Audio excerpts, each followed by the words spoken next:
আসসালামু আলাইকুম। আজকে দেখাচ্ছি সবার প্রিয় এবং পছন্দের মাছের রোস্ট। আমরা এখানে কিছু নিয়েছি পেঁয়াজ কুচি, কাজু বাদাম, চিনাবাদাম আর কিছু নিয়েছি পোস্তদানা। এটা ব্লেন্ড করে নিব।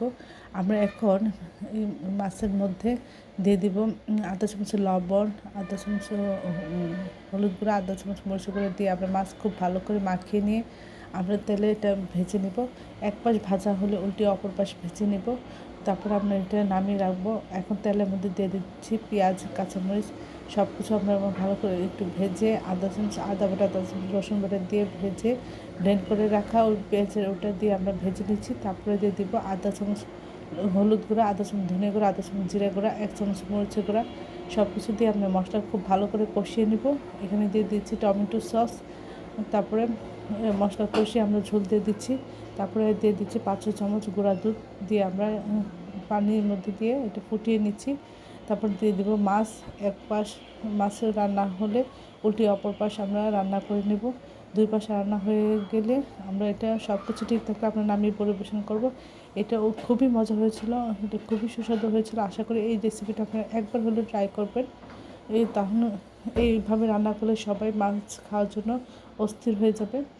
সবাই আমার চ্যানেলটি লাইক এবং শেয়ার দেবেন, সাবস্ক্রাইব করবেন, প্রিয়জনকে বেশি বেশি করে শেয়ার দেবেন। আমার চ্যানেলে সব রকম রান্নার রেসিপি আছে, আশা করি দেখবেন।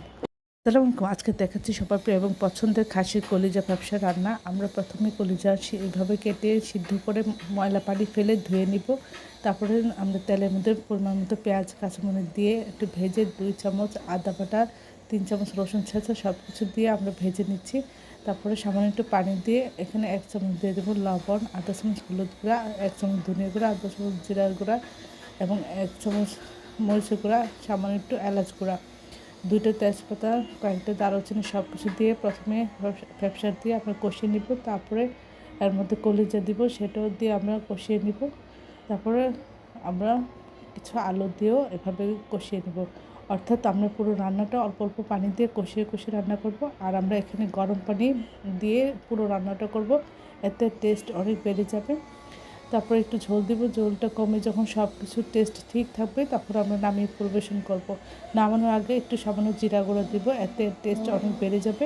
সবাই আমার চ্যানেলটি লাইক এবং শেয়ার দেবেন, সাবস্ক্রাইব করবেন, প্রিয়জনকে বেশি বেশি করে শেয়ার দেবেন। আমার চ্যানেলে সব রকম রান্নার রেসিপি রয়েছে, আশা করে দেখবেন। আর এভাবে খেতে অসাধারণ লাগে।